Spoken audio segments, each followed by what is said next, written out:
And the guest this week is Sheikh Halid Jasin. Assalamu alaikum. First of all, thank you for being with us. Let's start the show with a simple question.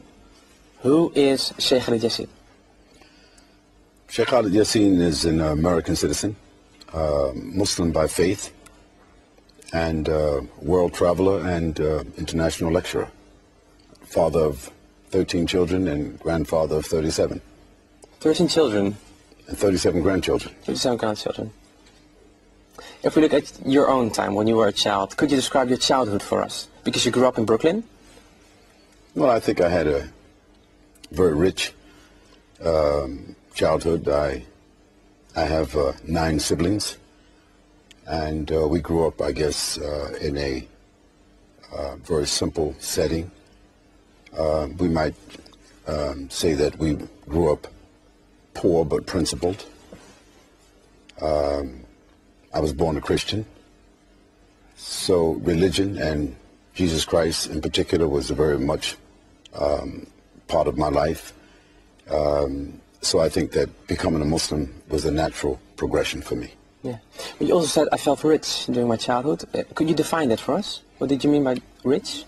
Well, I was born in 1946, so when I arrived at the higher part of my adolescence, this was the turbulent 60s, very controversial era, very trying time in American history. We had the background of civil rights with Malcolm X during that time, exactly. And Black Panthers. So therefore, I think that that contributed a lot towards the development of my maturity.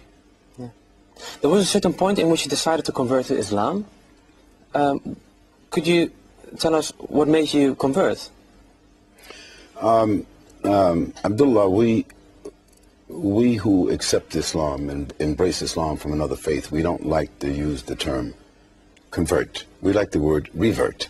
Revert. Returning to Islam. Well, returning to our natural disposition, according to our belief that Almighty God created the human being with a natural inclination and disposition towards faith and belief and good conduct. The religious orientation that people adopt, usually from their parents or from their culture or from their society or from the influences around them. So that's what makes them a Hindu, Buddhist, or whatever. So I was a Christian by natural causes, and when I became a Muslim, it was because I was exposed to the Quran. I was exposed to the life of the Prophet Muhammad, peace and blessing be upon him. I was exposed to the principles of Islam, and I found after that exposure that there wasn't really there shouldn't be any hesitancy on my part to accept the premises of Islam. So I thought... And how were you exposed? Well, reading, observation. The Encyclopedia Britannica probably provided me with the best information that I could have received. It wasn't somebody proselytizing or somebody campaigning or trying to introduce Islam to me. No, the word Islam was in the news. There was a group of people called the Nation of Islam. I had read something about Islam in school, but on one particular occasion I was riding the train, I can remember, and there was an article in the New York Times. And you were a student at that time? That's correct. And that article in the New York Times was a letter written by the person better known as Malcolm X, about his experience in Mecca. And I was very surprised what he said about Mecca, what he said about Islam, about the Quran, about the Prophet Muhammad, peace and blessing be upon him.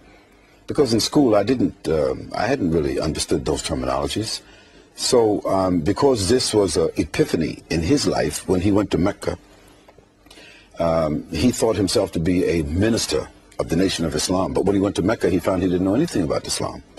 But reading that, what did you read which changed your view of Islam? Or I immediately went to the Encyclopedia Britannica because I wanted to know those terminologies. I want to know this Islam, what is that? So you were looking up everything. Yeah, this terminology, Quran, what is that? Who is this man, Muhammad? So it was the Encyclopedia Britannica that provided me what I consider to be the universal information, that, non-subjective information. And so from that information, I started looking into Islam just from an investigative point of view. And after some time, I compared it with the Christian values that I already had. I found no antagonism, no hostility, and no problem. I just saw Islam as a natural progression to my Christian experience. Yeah. Reverting to Islam is one thing, preaching another. Why preach? I don't know if I ever characterized myself as a preacher. I think it's other people. They see people who represent religion and speak about their religious values as preachers. I'm not a preacher. I'm a teacher. That's a big difference. So we should call you a teacher in Islam? Well, no, not necessarily. Help us out here. Yeah, I want to know. I happen to be a Muslim. So the moral values, you see, the moral values that drive my views are Islam. But I'm not a person preaching about Islam, calling people to Islam. That's not my ambition. Maybe 20 years ago, in a bit of my naivete, you could say that because maybe people think we need to call people to Islam. But 20 years after understanding human psychology, I don't call people to Islam. I try to wear the principles of Islam to my conduct.